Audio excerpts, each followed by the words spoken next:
Well, here we are again. As Yogi Berra once said, it's deja vu all over again. Debating this bill in the middle of the night.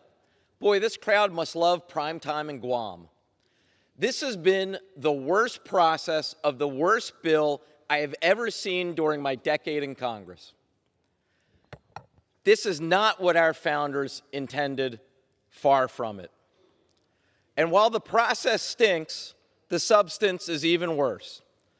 The bill still kicks 17 million Americans off their health care. Record cuts to Medicaid, record cuts to the Affordable Care Act, record cuts to Medicare. But that's not all.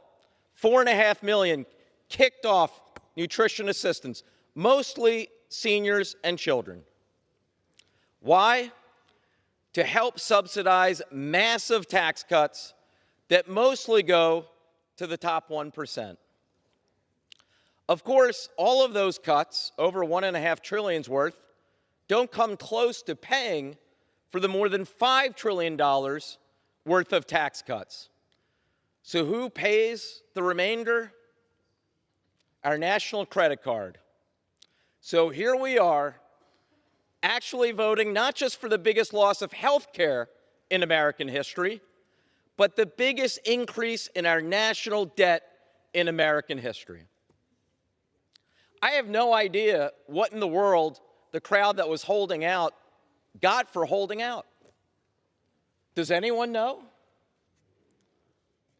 It is a complete mystery to me and to the American people. But one thing is clear. There is one group making out as a result of this bill, the billionaire class.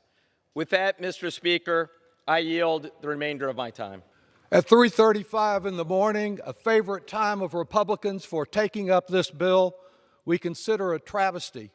The Senate took an ugly bill, went out and whipped it with an ugly stick, made it even uglier.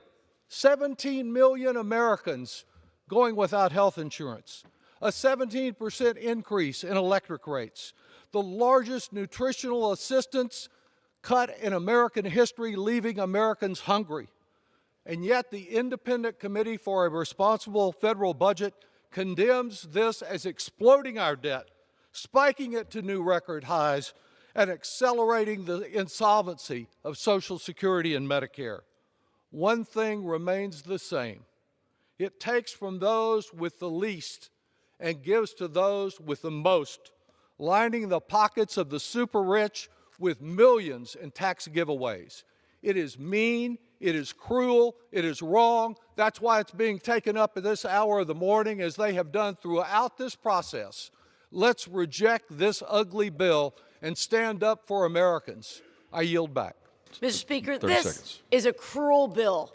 Thousands of Americans will die because of it. Rural hospitals will close, millions will lose their health care, and kids will go hungry. Americans will be poorer. They will be sicker because of my Republican colleagues, because they are falling in line instead of standing up for their people back home. This bill shows us their priorities, and it's not you. They are taking away your health care to give more money to the very wealthy. This bill is for billionaires, not for you. I yield back. Gentlelady's time's expired. Members are reminded to address their remarks to the chair.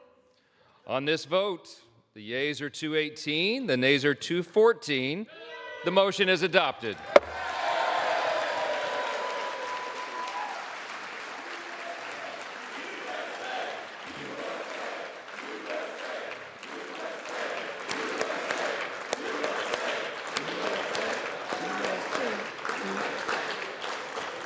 Without objection, the motion to reconsider is laid on the table.